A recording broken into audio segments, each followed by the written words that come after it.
ગોપાલ ઇટાલિયા અને કાંતિ અમૃત્યાનો આખરે મોરે મોરા થઈ ગયો.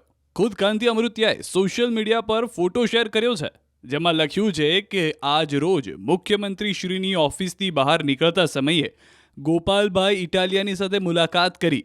સોશિયલ મીડિયા મારફતે મોરબીમાં ગઈકાલે આપના કાર્યકર્તાઓ દ્વારા નાગરિક ઉપર કરેલ હુમલાની નિંદા કરી.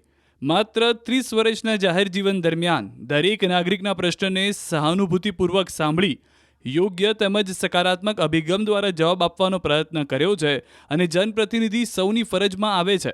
આ મુલાકાત દરમિયાન આપના કાર્યકર્તાઓ દ્વારા મોરબીને બદનામ કરવાની કોશિશ કરવામાં આવે છે તેને બંધ કરવા વિનંતી કરી તેમજ પ્રજા આવનાર દિવસોમાં આમ આદમી પાર્ટીને જરૂરથી જવાબ આપશે એવી ખાતરી પણ આપી. તો કાંતિભાઈની પ્રતિક્રિયા બાદ ન્યૂઝ 18 ગુજરાતીએ ગોપાલ ઇટાલિયાને પણ અંગત મોબાઈલ નંબર પણ ફોન કરી પ્રતિક્રિયા લેવાનો પ્રયાસ કર્યો, તો તેમના તરફથી જણાવવામાં આવ્યું કે ગોપાલભાઈ હાલમાં અવેલેબલ નથી. બોલો બોલો. સર, તમારી સાથે ખાલી એ જાણવું હતું, આપણે આજે તમે મળ્યા હતા ને અમને ગોપાલ ઇટાલિયાને. હા નીચે ઉભો તો મળ્યો, મેં કીધું લખ્યું ઈ. શું વાત થઈ તમારે? મેં એને લખ્યું ઈ, મેં કીધું તમે, હું તો સોશિયલ મીડિયામાં જોયું હા કે કાલે તમારી સભા હતી મોરબીમાં. તે કોક આમ આદમી પાર્ટીની સભા હતી. માણસોએ કઈક રજૂઆત કરી છે, કોઈ કાર્યકર્તા નતો અમારા, તેને લાફો માર્યો. હા, એટલે મેં આવા લાફા મારવાનું બંધ કરો, અમે 3 વર્ષથી બધાનું સાંભળી, કોઈ દી અમે લાફા નથી માર્યા. પ્રશ્ન કરવા તો આવે. પછી કઈ કીધું એમને? ગોપાલભાઈએ કઈ કીધું? ના, શું કીએ, કહેવાની તાકાત હોય. મેં લખ્યું છે.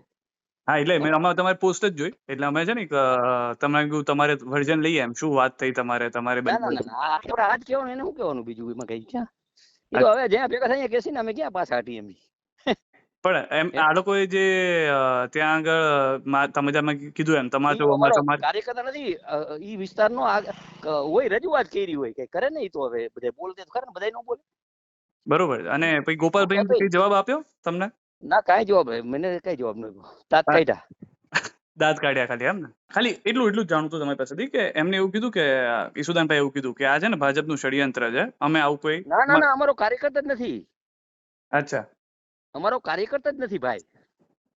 અને ઈ પ્રાથમિક સભ્ય નથી, ભાજપનું નથી, તો ભાજપનું હોય તો સભા જ ન થવા દે ને. અને એમાં એવા આક્ષેપ પણ થયા છે કે આ લોકો ખાલી એક વિસાવદરની બેઠક જીતી ગયા, એમાં આટલા ફોર્મમાં આવી ગયા છે ને આવું કરે છે, તો એના પર તમારું શું કહેવું છે એમ? ના, એ તો ઈ તો આવશે ટાઈમ, ઈ કઈ નથી. અમારો કાર્યકર્તા નથી, અને અમારો કાર્યકર્તા હોય તો અમે એની સભામાં 50 જણા ઉભા થાય. હા, એ વિષય નથી હો, ખોટું બોલે. અને તમારા વિસ્તારમાં આવ્યો તો તમને એવું લાગે છે કે તમે જો પડકાર ફેંક્યો તો એની લઈને તમારી સામે ના, એ તો સભા કરે હું વાત ફેર પડે. અચ્છા, એમાં સભા તો ગમે ત્યાં આવે, લડવાઈ આવે ને સભા કરવા શું ફેર પડે? એ તો 2000 સભા કરવાના છે ને. હા, એના ભાગરૂપે કરી નાનકડી સભા એક સોસાયટીમાં કરી. અચ્છા.